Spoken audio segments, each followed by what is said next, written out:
Talk to me about increasing immigration into this country in the form of American cancer scientists. Well, Ed Davey is going to be giving his keynote speech to our conference here today, and one of the things he will be announcing is the Liberal Democrats are calling for the government to open up the opportunity for American cancer researchers to come here to the UK. We've seen what Donald Trump is doing in his assaults on science in America, and we know that there are many brilliant scientists there who want to carry on their work but don't anymore feel welcome in the US.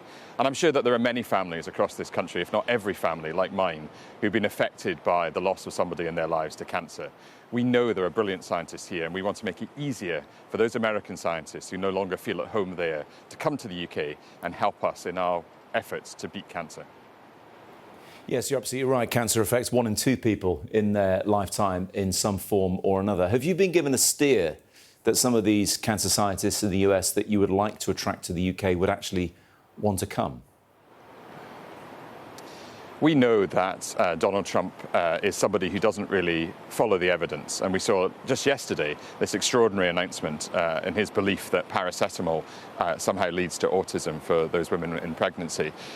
Scientists across America are appalled by having somebody in the White House who doesn't pay attention to the evidence, but also who is rapidly defunding scientific research into some of these areas, and that includes research in America into cancer. So we know that there are brilliant scientists in America who no longer feel welcome there, who no longer feel that their research is being supported, and we believe there's a fantastic opportunity for the UK to attract some of these brilliant minds to help us in our endeavours. Isn't there a bigger opportunity in keeping big pharma in the UK? We've seen the likes of AstraZeneca, for example, pull funding for new investment in Speak in Liverpool, and others decided to take their business elsewhere. Instead of focusing on a small number of scientists, are you not focusing on attracting the big business that gives people jobs here in the UK? Life sciences are an enormous part of the UK economy, and it's really important that the government has a clear strategy to attract investment. The announcements that we've heard withdrawing funding by AstraZeneca and others are gravely disappointing, especially for those communities which host their production facilities at the moment. But we need to have an open approach to science, and one that makes people really believe, whether they're investors or scientists, that Britain is somewhere that they can pursue their research and see real success, both commercially and in discovering drugs and other treatments that will help people live for longer and avoid terrible illnesses like cancer. Your leader, Ed Davey, wants Ofcom to investigate X and wants Elon Musk to be answerable for his fight back or die comments that he made to the Unite the Kingdom march a couple of weeks ago.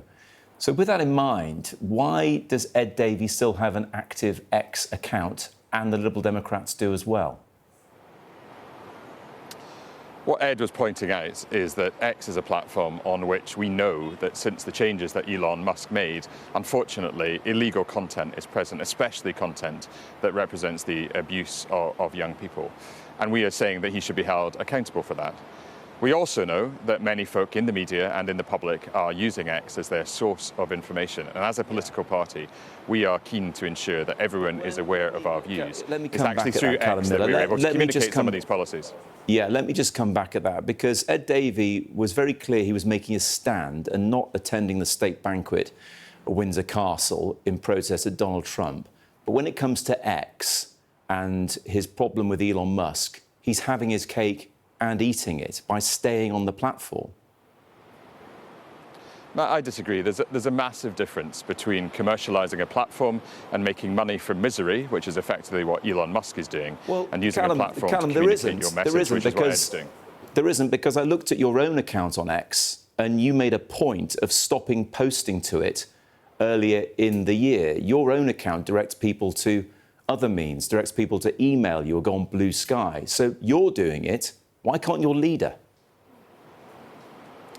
Everyone has a choice about how they communicate, and it's about each individual choosing how they're going to reach the audience that they want to reach. So why did you decide to not bother with X anymore then? Why did you decide to not bother with X? There's many people who I'm trying to communicate who are very active on Blue Sky, and I feel that I can communicate to them there. But as you know, as journalists, many journalists are still following X and are still there. Ed is on both Blue Sky and X. But I think you're trying to distract, if you don't mind me saying so, from the key point here. Ed's choice about how he communicates to the public is of a totally different order to this question of the type of disgraceful content that is being placed on X by Elon Musk, both the kind of incitement to violence that we saw, but also, just as importantly, Ed has highlighted the fact that child pornography, child exploitation is freely available to people on X, and that's something that Ofcom should be looking into. I'm not trying to distract at all, more likely trying to draw attention to what people would see as a complete contradiction. Well, Matt, I mean, I think we've rehearsed this at some length. I think the key issue here is that the powerful need to be held to account, and that's the point the Liberal Democrats are making. There are many people on X who perhaps are unaware or shocked by what is happening, and if they receive this message from Ed on X, they're going to be more aware of what's taking place. Our focus is on looking at the ways in which powerful individuals like Elon Musk are corrupting our political system and are being given a free platform to do that because they own the platform. And this interface between commercial ownership and politics is one that we are keen to police and make sure that people in this country are able to enjoy a free, open, fair and non-violent political discourse.